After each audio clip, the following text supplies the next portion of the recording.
ಶ್ರೀ ಕ್ಷೇತ್ರ ಧರ್ಮಸ್ಥಳ ಸರ್ವಧರ್ಮ ಸಮನ್ವಯ ಕೇಂದ್ರ ಅಂತ ಹೇಳಿ ಪ್ರಸಿದ್ಧಿಯಾಗಿರುವಂತಹ ಒಂದು ಕ್ಷೇತ್ರ ಅದು.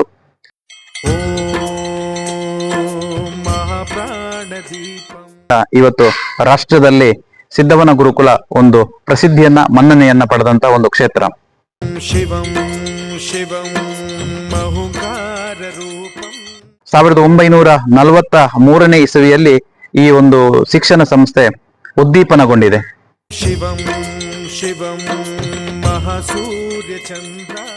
ಸಿದ್ಧವನ ಗುರುಕುಲದಲ್ಲಿ ಮುಖ್ಯವಾಗಿ ನಾವು ಶಿಕ್ಷಣದ ಜೊತೆ ಸಂಸ್ಕಾರವನ್ನ ಕೊಡುವಂತ ಒಂದು ವಿನೂತನವಾದಂತಹ ಪ್ರಯೋಗವನ್ನ ಇಲ್ಲಿ ಮಾಡಿದ್ದೇವೆ.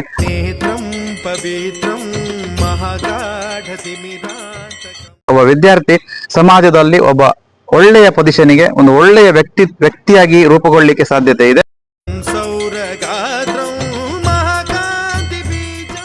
ವಿಶೇಷತೆ ಅಂತ ಹೇಳಿದ್ರೆ ಶ್ರೀ ಕ್ಷೇತ್ರದಲ್ಲಿ ಜೈನ ವಂಶದ ಆಡಳಿತ ಇದೆ. ಕ್ಷೇತ್ರದಲ್ಲಿ ನೆಲೆ ನಿಂತು ನಮ್ಮೆಲ್ಲರನ್ನ ರಕ್ಷಿಸುತ್ತಿರುವಂತಹ ದೇವರು ಮಂಜುನಾಥ ಸ್ವಾಮಿ. ಇಲ್ಲಿ ಉಳಿದ ಎಲ್ಲರೂ ಕೂಡ ಸೇರಿಕೊಂಡು ಕೆಲಸವನ್ನ ನಿಭಾಯಿಸುವಂಥದ್ದು. ಹಾಗಾಗಿ ಇವತ್ತು ಸರ್ವಧರ್ಮ ಸಮನ್ವಯ ಕ್ಷೇತ್ರ ಎನ್ನುವಂತ ಹೆಸರನ್ನ ಇವತ್ತು ಅದು ಉಳಿಸಿಕೊಂಡಿದೆ. ಸೊ ಶೈಕ್ಷಣಿಕ ಕ್ಷೇತ್ರಕ್ಕೆ ಶ್ರೀ ಕ್ಷೇತ್ರ ಧರ್ಮಸ್ಥಳ ತನ್ನದೇ ಆದಂತಹ ಕೊಡುಗೆಯನ್ನ ಇವತ್ತು ಕೊಟ್ಟಿದೆ. ವಿಶೇಷವಾಗಿ ಶ್ರೀ ಧರ್ಮಸ್ಥಳದ ಪೂಜ್ಯ ಧರ್ಮಾಧಿಕಾರಿ, ಈಗಿನ ಧರ್ಮಾಧಿಕಾರಿ ಆಗಿರುವಂತ ಡಾಕ್ಟರ್ ಡಿ ವೀರೇಂದ್ರ ಹೆಗ್ಗಡೆಯವರ ಈ ಒಂದು ಪ್ರಭುತ್ವವಾದಂಥ ಮಾರ್ಗದರ್ಶನದಿಂದ ಇವತ್ತು ರಾಷ್ಟ್ರದಲ್ಲಿ ಸಿದ್ಧವನ ಗುರುಕುಲ ಒಂದು ಪ್ರಸಿದ್ಧಿಯನ್ನ ಮನ್ನಣೆಯನ್ನ ಪಡೆದಂತ ಒಂದು ಕ್ಷೇತ್ರ.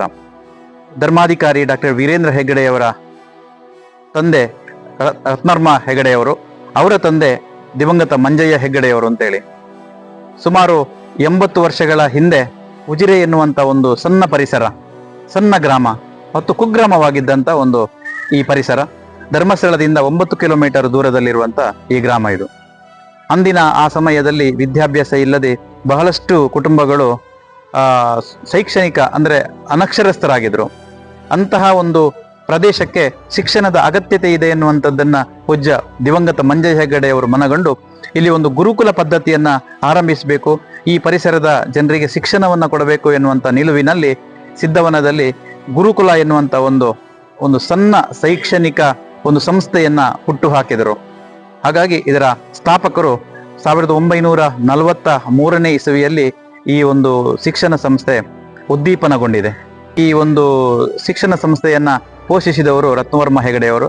ಇದೀಗಿನ ಧರ್ಮಾಧಿಕಾರಿ ಪೂಜ್ಯ ಹೆಗ್ಗಡೆಯವರು ಇದಕ್ಕೆ ಸಾಕಷ್ಟು ಉತ್ತೇಜನಗಳನ್ನ ನೀಡಿ ಸಾಕಷ್ಟು ಅಭಿವೃದ್ಧಿ ಚಟುವಟಿಕೆಗಳನ್ನ ಇಲ್ಲಿ ಮಾಡಿಕೊಂಡು ಬರ್ತಾ ಇದ್ದಾರೆ. ಸೊ ಸಿದ್ಧವನ ಗುರುಕುಲ ಇದು ಹೆಸರೇ ಸೂಚಿಸುವ ಹಾಗೆ ಇಲ್ಲಿ ಗುರುಕುಲ ಪದ್ಧತಿಯನ್ನ ಮಕ್ಕಳಿಗೆ ನಾವು ಹೇಳಿಕೊಡ್ತಾ ಇದ್ದೇವೆ. ಶಿಕ್ಷಣ ಇವತ್ತು ಎಲ್ಲಾ ಕಡೆಯಲ್ಲೂ ಸಿಗ್ತಾ ಇದೆ. ವೈಜ್ಞಾನಿಕವಾದಂತ ಈ ಯುಗದಲ್ಲಿ ಮಕ್ಕಳಿಗೆ ಈ ಗುರುಕುಲ ಪದ್ಧತಿ ಬಹಳಷ್ಟು ಅರ್ಥಪೂರ್ಣವಾಗಿದೆ ಮತ್ತು ಅಗತ್ಯವೂ ಆಗಿದೆ.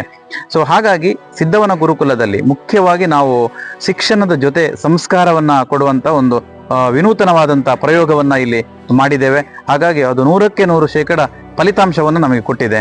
ಶಿಕ್ಷಣದ ಜೊತೆಯಲ್ಲಿ ಶಿಕ್ಷಣಕ್ಕೆ ಎಷ್ಟು ಮಹತ್ವ ಕೊಡ್ತಾ ಇದ್ದೇವೆ ಅದೇ ಜೊತೆಯಲ್ಲಿ ನಾವು ಸಂಸ್ಕಾರವನ್ನು ಕೂಡ ಮಕ್ಕಳಿಗೆ ಬೋಧಿಸ್ತಾ ಇದ್ದೇವೆ.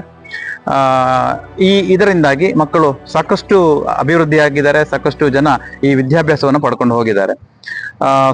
ಈ ಶಿಕ್ಷಣ ಗುರುಕುಲ ಪದ್ಧತಿಯಲ್ಲಿ ಪ್ರತಿ ವರ್ಷಕ್ಕೆ ನಮ್ಮಲ್ಲಿ ವಿಜ್ಞಾನ, ಕಲಾ ವಿಭಾಗ ಮತ್ತು ವಾಣಿಜ್ಯ ವಿಭಾಗ ಎನ್ನುವಂತ ವಿಭಾಗಗಳಿಗೆ ನಾವು ವಿದ್ಯಾರ್ಥಿಗಳನ್ನ ಆಯ್ಕೆ ಮಾಡಿಕೊಳ್ತಾ ಇದ್ದೇವೆ.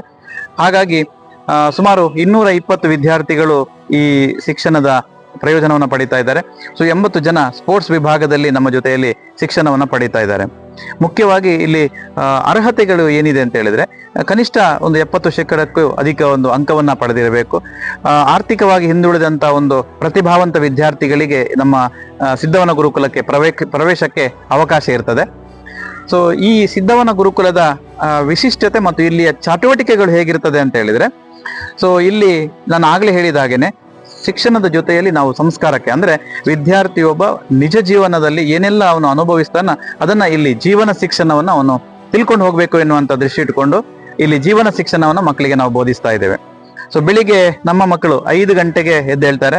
5ರಿಂದ 5:15 ಅವರಿಗೆ ಒಂದು ಫ್ರೆಶ್ ಆಗ್ಲಿಕ್ಕೆ, ಅವರಿಗೆ ಅವರ ದಿನನಿತ್ಯದ ಚಟುವಟಿಕೆಗಳನ್ನ ಮಾಡ್ಲಿಕ್ಕೆ ಸಮಯ ಇದೆ. 5:15 ಸರಿಯಾಗಿ ಇದೇ ಒಂದು ಪ್ರಾರ್ಥನಾ ಮಂದಿರಕ್ಕೆ ಎಲ್ಲ ಮಕ್ಕಳು ಬರಬೇಕು. ಸೊ ನಮ್ಮ ಇಲ್ಲಿಯ ಒಂದು ಉಡುಗೆ ತೊಡುಗೆಗಳು ಹೇಗಿರ್ತದೆ ಅಂದ್ರೆ ವೈಟ್ ಅಂಡ್ ವೈಟ್ ಅಂದ್ರೆ ಬಿಳಿ ವಸ್ತ್ರಧಾರಿಗಳಾಗಿ ನಮ್ಮ ಮಕ್ಕಳು ಇಲ್ಲಿ ಬರ್ತಾರೆ. ಪಂಚೆ ಮತ್ತು ಭಾರತೀಯ ಸಂಸ್ಕೃತಿಯ ಪ್ರಕಾರ ಪಂಚೆ ಮತ್ತು ಬಿಳಿ ಒಂದು ಶರ್ಟ್ ಅನ್ನು ಹಾಕೊಂಡು ಇವರು ಪ್ರೇಯರಿಗೆ ಬರ್ತಾರೆ. ಸೊ 5:30ಯಿಂದ 6 ಗಂಟೆವರೆಗೆ ಪ್ರಾರ್ಥನೆ ಇದೆ. ಪ್ರಾರ್ಥನೆ ಆದ ನಂತರ ಒಂದು ಸಣ್ಣ ಒಂದು ಯೋಗಾಸನಗಳನ್ನೆಲ್ಲ ನಾವು ಮಾಡಿಸ್ತೇವೆ. ಅದಾದ ನಂತರ ಮಕ್ಕಳಿಗೆ ಒಂದು ಟೀ ಅನ್ನ ಕೊಟ್ಟು, ಸೊ ಇಲ್ಲಿ ವರ್ಕ್ ಇದೆ ನಮಗೆ, ನಮ್ಮ ಮಕ್ಕಳಿಗೆ ನಾವು 1 ಗಂಟೆ ಒಂದು ಕೆಲಸವನ್ನು ನಾವು ಕೊಡ್ತೇವೆ. ಅಂದ್ರೆ ಬ್ಯಾಚ್ ವೈಸ್ ಕೊಡ್ತೇವೆ. ನಾವು ಇವತ್ತು ಪ್ರಥಮ PUC ಮಕ್ಕಳಿಗೆ ವರ್ಕ್ ಕೊಟ್ಟರೆ ನಾಳೆ ಸೆಕೆಂಡ್ PUC ಕೊಡ್ತೇವೆ, ಫಸ್ಟ್ ಇಯರ್ ಡಿಗ್ರಿ ಅವರಿಗೆ ಕೊಡ್ತೇವೆ. ಹೀಗೆ ನಾವು ಮಕ್ಕಳಿಗೆ ವರ್ಕ್ಗಳನ್ನ ಕೊಡ್ತಾ ಹೋಗ್ತೇವೆ. ಸೊ ಉಳಿದ ಎಲ್ಲ ಮಕ್ಕಳು ಇವತ್ತು ಯಾವ ಬ್ಯಾಚಿನವರು ವರ್ಕಿಗೆ ಹೋಗ್ತಾರ ಅವರು ಬಿಟ್ಟು ಉಳಿದೆಲ್ಲ ಮಕ್ಕಳು ಆ ಸಂದರ್ಭದಲ್ಲಿ ಅವರು ಅಧ್ಯಯನದಲ್ಲಿ ತೊಡಗಬೇಕಾಗ್ತದೆ. ಸೊ ಹಾಗಾಗಿ ವರ್ಕ್ ಅಲ್ಲಿ ಏನಿರ್ತದೆ ಅಂತ ಹೇಳಿದ್ರೆ, ಸೊ ದಿನನಿತ್ಯದ ಈ ಕೆಲಸಗಳು ಏನಿರ್ತದೆ ಇಲ್ಲಿ, ಸೊ ಇಲ್ಲಿ ಗುಡಿಸುವಂಥದ್ದು ಇರ್ಬೋದು, ಅಡುಗೆ ಕೋಣೆಯಲ್ಲಿ ಸಹಾಯಕರಾಗಿ ಅಡಿಗೆ ತರಕಾರಿಗಳನ್ನ ಕಟ್ ಮಾಡಿಕೊಂಡು ಹೋಗುವಂಥದ್ದು, ತೋಟದಲ್ಲಿ ಅಡಿಕೆ ಬಿದ್ದಿರುವಂಥದ್ದನ್ನು ನೆಕ್ಕುವಂಥದ್ದು, ತೆಂಗಿನಕಾಯಿ ಬಿಕ್ಕುವಂಥದ್ದು, ತರಕಾರಿಗಳನ್ನ ಬೀಜ ಹಾಕುವಂಥದ್ದು, ಇಂಥದ್ದೆಲ್ಲ ಕೆಲಸಗಳಿರ್ತದೆ. ಇದನ್ನೆಲ್ಲ ಆ ವಿದ್ಯಾರ್ಥಿಗಳಲ್ಲಿ ಮಾಡಬೇಕಾಗ್ತದೆ. ಸೊ ಅದರ ನಂತರ ಒಂದು ಮಕ್ಕಳೆಲ್ಲರೂ ಬಂದು ಸ್ನಾನ ಅದು ಇದೆಲ್ಲ ಶುಚಿತ್ವವನ್ನು ಮಾಡಿಕೊಳ್ತಾರೆ. ಸೊ 8 ಗಂಟೆಗೆ ಅಲ್ಲಿ ಬೆಲ್ ಆಗ್ತದೆ. ಸೊ ತಿಂಡಿಗೆ ಬರ್ತಾರೆ ಮಕ್ಕಳು. ತಿಂಡಿಯಲ್ಲೂ ಕೂಡ ಹಾಗೆ ನಾವು ವಾರದಲ್ಲಿ ಪ್ರತ್ಯೇಕವಾದಂಥ ಬೇರೆ ಬೇರೆ ತಿಂಡಿಗಳನ್ನು ನಾವು ಮಕ್ಕಳಿಗೆ ದಿನದಲ್ಲಿ ಕೊಡ್ತಾ ಇರ್ತೇವೆ. ಸೊ ಅದಾದ ನಂತರ ಮಕ್ಕಳು ಕಾಲೇಜಿಗೆ ಹೊರಟು ಹೋಗ್ತಾರೆ. ಸುಮಾರು ಒಂದು 12:30ಯಿಂದ ಮಕ್ಕಳು ಬರ್ಲಿಕ್ಕೆ ಸ್ಟಾರ್ಟ್ ಆಗ್ತಾರೆ. ಸೊ 2 ಗಂಟೆವರೆಗೆ ಅವರಿಗೆ ಊಟಕ್ಕೆ ಒಂದು ಅವಕಾಶವನ್ನು ನಾವು ಕೊಡುತ್ತೇವೆ. ಅದ ನಂತರ ಅವರು ಬರುವಂತದ್ದು 4:15ಯಿಂದ ಮಕ್ಕಳು ವಾಪಸ್ ಕಾಲೇಜಿಂದ ಬರ್ತಾರೆ. ಕಾಲೇಜಿಗೆ ನಮ್ಮ ಇಲ್ಲಿ ಪಕ್ಕದಲ್ಲಿರುವಂತಹ SDM ಕಾಲೇಜಿಗೆ ಹೋಗ್ತಾರೆ. PU ಕಾಲೇಜು ಮತ್ತು ಪದವಿ ಕಾಲೇಜು ಹತ್ತಿರದಲ್ಲಿ, ಅಲ್ಲಿಗೆ ಹೋಗಿ ಅವರು ಬರ್ತಾ ಇರ್ತಾರೆ. ಸಂಜೆ ಒಂದು 4:15ಯಿಂದ ನಮ್ಮ ಮಕ್ಕಳು ವಾಪಸ್ ಬರ್ಲಿಕ್ಕೆ ಶುರು ಆಗ್ತಾರೆ. ಒಂದು 5:30 ಒಳಗಡೆ ಅವರು ಇಲ್ಲಿ ಕಂಪಲ್ಸರಿಯಾಗಿ ಇಲ್ಲಿ ಬಂದು ಸೇರ್ಕೊಳ್ಬೇಕು. ಬರ್ಲಿಲ್ಲ ಅಂತ ಆದಾಗ ಅವ್ರು ಕಾರಣ ಕೊಡಬೇಕಾಗ್ತದೆ, ಯಾಕೆ ಲೇಟ್ ಆಗ್ತದೆ ಅನ್ನುವಂಥದ್ದು. ಸೊ ಅದ ನಂತರ ಅವರು ಇಲ್ಲಿ 6 ಗಂಟೆಗೆ ಸರಿಯಾಗಿ ನಾವು ಇಲ್ಲಿ ಒಂದು ಮೀಟಿಂಗ್ ಅನ್ನ ಮಾಡ್ತೇವೆ. ನಮ್ದು ಪ್ರೇಯರ್ ಇದೆ, ಪ್ರಾರ್ಥನೆ ಇದೆ 6 ಗಂಟೆಗೆ. 6 ಗಂಟೆ ಅಷ್ಟೊತ್ತಿಗೆ ವಾರದಲ್ಲಿ 4 ದಿನ ಭಗವದ್ಗೀತೆಯನ್ನ ನಮ್ಮ ಮಕ್ಕಳಿಗೆ ಪ್ರವಚನವಾಗಿ ನಾವು ಕೊಡ್ತೇವೆ. ವಾರದಲ್ಲಿ 1 ದಿನ ಭಜನಾ ಕಾರ್ಯಕ್ರಮ ಇದೆ. ವಾರದಲ್ಲಿ 1 ದಿನ ಅತಿಥಿ ಉಪನ್ಯಾಸ ಎನ್ನುವಂತ ಒಂದು ಕಾರ್ಯಕ್ರಮವನ್ನು ನಾವು ಮಕ್ಕಳಿಗೆ ಮಾಡ್ತಾ ಇರ್ತೇವೆ.